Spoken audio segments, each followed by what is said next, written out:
Assalamualaikum warahmatullahi wabarakatuh. Perkenalkan, nama saya Muhammad Adrian Syahputra dengan NIM 121220109 dari Teknik Kimia D. Hari ini saya akan memberikan infomersial dari perusahaan saya, yaitu Iron Concept, mengenai katalis untuk mempercepat reaksi alkana dan alkena berdasarkan jurnal yang berjudul AD Iron Micro-Oxide Complex as Catalyst in the Oxidation of Alkanes and Alkenes, yang ditulis oleh Piswana Das, Afnan Al-Hunaini, Akina Kare, Sven Iliden, Serhi Domescu, Timo Repo, dan Eben Nordlander, dan ditulis pada tahun 2022. Pertama-tama, reaksi yang sering digunakan dalam industri kimia adalah reaksi oksidasi hidrokarbon.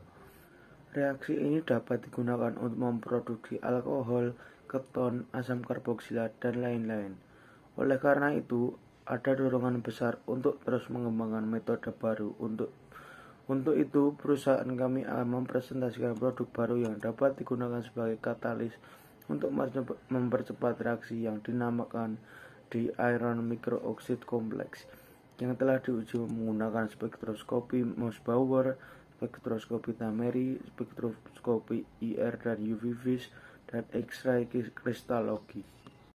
Bahan yang kami gunakan untuk membuat produk ini adalah 2-hidroksi, 3-hidroksimetil, 5-metilbenzena yang dibuat dari oksidasi selektif 2-hidroksi, 5-metil, 1,3-fenilena dimetanol menggunakan 6 ekuivalen MnO. Alat yang digunakan adalah spektroskopi VWR atau bahan kimia Fischer yang digunakan tanpa pemurnian, spektrum 1H NMR yang direkam pada spektrum varian Unity 500 MHz, spektrum inframerah yang direkam pada kisaran 4000 sampai 400 cm, spektrum massa, spektrum UV vis yang direkam pada spektrometer Curie 300 UV vis. Kemudian untuk cara pembuatannya adalah bispiridin 2 dimetil amina 1,2 gram dilarutkan dalam diklorometana 15 ml, kemudian ditambahkan tetes demi tetes pada suhu ruang sampai warna larutan berubah dari kuning menjadi oranye. Setelah 2 jam, NaBH 23 gram ditambahkan dan diaduk selama 12 jam. Setelah itu ditambahkan NaHCO3 15 ml dan diaduk selama 1 jam. Campuran yang dihasilkan kemudian disaring dan diekstraksi dengan diklorometana. Lapisan organik digabungkan dan dikeringkan di atas Na2SO4, kemudian disaring kembali dan dipekalkan agar menjadi padatan.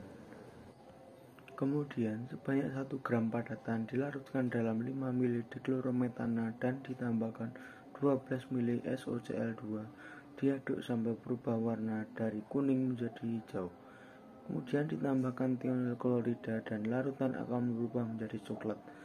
Campuran diaduk pada suhu ruang selama 12 jam dan dikeringkan di vakum untuk menghilangkan kelebihan HCl dan SOCl2. Kemudian padatan ini dilarutkan pada ETOH dan didinginkan hingga suhu minus 40 derajat. Triatil amina ditambahkan tetes demi tetes sampai asap putih tidak lagi terbentuk. Setelah itu, larutan dibiarkan hingga mencapai suhu ruang dan kelebihan ETNH2 ditambahkan dalam larutan pengaduk yang kemudian direfleks selama 3 jam. Setelah 3 jam, pelarut dihilangkan dengan menggunakan rotary evaporator yang menghasilkan pembentukan padatan kuning pucat HDPE-AMP, dan padatan ini dikeringkan dalam desikator selama 2 hari. Kemudian padatan HDPE-AMP ditambahkan larutan metanol 0,5 gram diaduk selama 2 jam pada suhu ruang. Warna kuning larutan akan berubah menjadi gelap hijau setelah penambahan besi 2 asetat yang berubah menjadi coklat tua setelah kurang lebih 30 menit diaduk.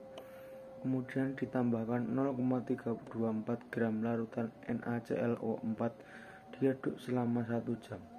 Kemudian disaring menggunakan bantalan selit untuk menghilangkan kotoran besi hidroksida. Filtrat diambil dalam 50 mili dan dimasukkan ke dalam labu. Pelarut dihilangkan menggunakan rotary evaporator. Kemudian ditambahkan 15 mili air es untuk menghilangkan garam perklorat. Kemudian labu disimpan selama 1 hari yang akan menghasilkan bubuk coklat tua. Bubuk coklat tua ini adalah merupakan produk kami. Sekian informasi dari saya, kurang lebihnya mohon maaf. Terima kasih.